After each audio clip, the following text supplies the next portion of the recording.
باللہ من الشیطان الرجیم بسم اللہ الرحمن الرحیم قال فبما اغويتني لأقعدن لهم صراطك المستقيم ثم لآتينهم من بين أيديهم ومن خلفهم وعن أيمانهم وعن شمائلهم ولا تجد أكثرهم شاكرين. دیکھو قرآن کریم کے 8ویں پارے میں اللہ تبارک و تعالیٰ نے شیطان کا تذکرہ کیا ہے. ویسے قرآن میں بہت جگہ ہے، یہ جو میں نے آیت پڑھی وہ 8ویں پارے کی ہے. جب اللہ تبارک و تعالیٰ نے حکم دیا شیطان کو کہ آدم علیہ السلام کو سجدہ کر، اس نے انکار کیا. اللہ نے اسے کہا کہ نکل جا یہاں سے. اس نے کیا کہا مردود نے کہ جس کی وجہ سے تو نے مجھے راندہ درگاہ کیا ہے، مجھے نکالا ہے، جنت سے محروم کیا ہے، میں ان کو بھی چھوڑوں گا نہیں. پھر کہتا ہے نالائق میں ان کے آگے سے بھی آؤں گا. ثم لآتینہم من بین ایدیہم ومن خلفہم، پیچھے سے بھی آ کر بہکاؤں گا. وعن ایمانہم وعن شمائلہم، داہنی طرف سے بھی آ کر بہکاؤں گا، بائیں طرف سے بھی آ کر بہکاؤں گا. اس لیے ہم شکایت کرتے ہیں، وسوسے بہت آتے ہیں مولوی صاحب. نماز پڑھتے ہوئے وسوسے آتے ہیں، اللہ کے بارے میں وسوسے آتے ہیں، نبی صلی اللہ علیہ وسلم کے بارے میں وسوسے آتے ہیں. فکر کرنے کی بات نہیں ہے. یہ وسوسے آنے کی وجہ سے ہمیں اپنا کوئی بھی عمل، نماز ہو، قرآن ہو، کچھ بھی ہو، ہمیں چھوڑنا نہیں ہے. بھائی میں اور تم کیا ہے، ہمارا ایمان کیا ہے. عمر ابن خطاب رضی اللہ تعالیٰ کتنی بڑی زبردست ہستی ہے، خلیفہ دوم.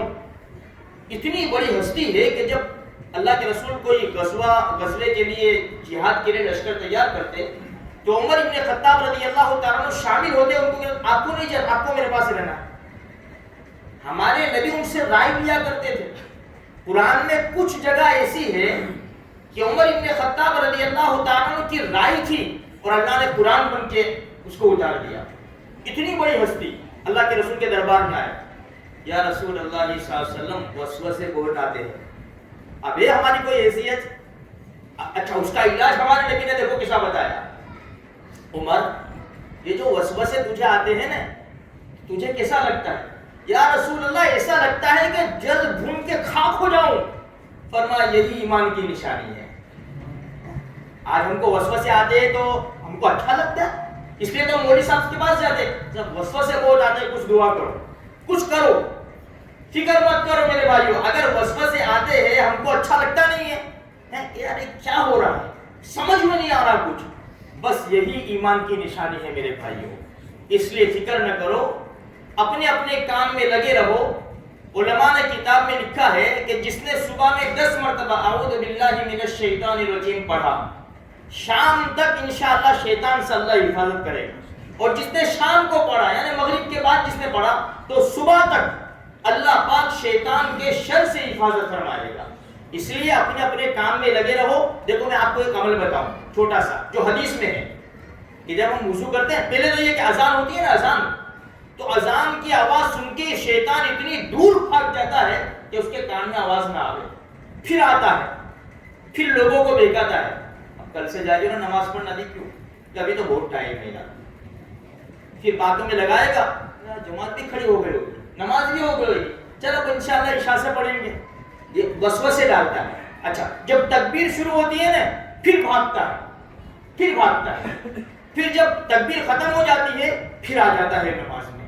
اس لیے ہم کو تھوڑی پتہ، کبھی ہوتا ہے نا ایسا، کرسی رکھا دیا، پوری مسجد بھری ہوئی ہوتی ہے، امام صاحب 3 رکعت 4 رکعت 4 کے بدلے 3 4 کے بدلے 5 پڑھا دیتے ہیں. ایسا نہیں کہ سب کو معلوم نہیں ہوتا، معلوم ہوتا ہے، بہت سے لوگوں کو معلوم ہوتا ہے، لیکن کوئی بولتا نہیں تو شک کی وجہ سے وہ بھی نہیں بولتے.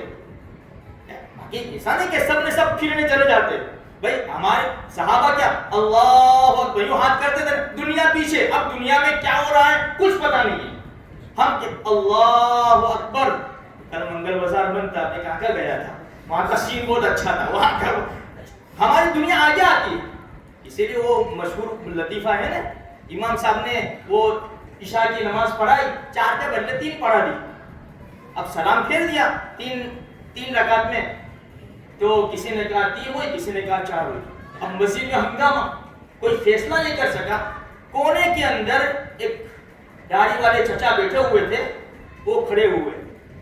بھائی 3 رکعت ہوئی، 3 رکعت. تو پورے مجمع کی نظر ان کی طرف تھی. یار زبردست آدمی لگتا ہے, بڑے دھیان سے نماز پڑھی ہوگی اس نے اتنا پاورفل, بالکل ایک دم زبردست دعوے کے ساتھ بول رہے ہیں بھائی 3 رکعت دو, 3 رکعت. بھائی کیسے؟ بھائی دیکھو میری 4 دکانیں ہیں, ہر رکعت میں ایک دکان کا حساب ہوتا ہے. ابھی 3 دکانوں کا حساب ہوا تھا کہ امام صاحب نے سلام پھیر دیا. تو ہمارے حال تو ایسے ہے میرے بھائیوں. تو خیر کہنے کا مقصد یہ ہے کہ شیطان جو ہے بغیر فیس کا وکیل ہے, اس کو بلانے کی ضرورت نہیں پڑتی, وہ خود بخود آ جاتا ہے. ایک عمل چھوٹا سا میں بتاؤں آپ کو, چھوٹا سا جو حدیث میں, کہ اللہ کے رسول نے فرمایا جب تم پیشاب کر کے وضو کرنا چاہو تو شیطان آئے گا, تو یہاں چھینٹا ہوگا, یہاں پیشاب کے چھینٹے پڑے, ہوتا ہے ایسا, پیشاب کے یہاں چھینٹے یہاں چھینٹے. تو حدیث میں ایک عمل بتایا کہ جب تم وضو کرنے بیٹھو تو پانی لو, اور پانی لے کر جو ہمارے پیشاب یہ کپڑے ہیں پیشاب کے وہاں چھانٹ دو, اور پھر وضو شروع کر دو. اب شیطان دیکھا ہے نا وہ چھینٹا میں نے ہی ڈالا ہے, بھائی مردود یہاں سے نکل, یہ پانی تو میں نے ہی ڈالا ہے. بات سمجھ میں آئی نا؟ اس لیے شیطان میرے بھائیو بہت بڑا دشمن ہے.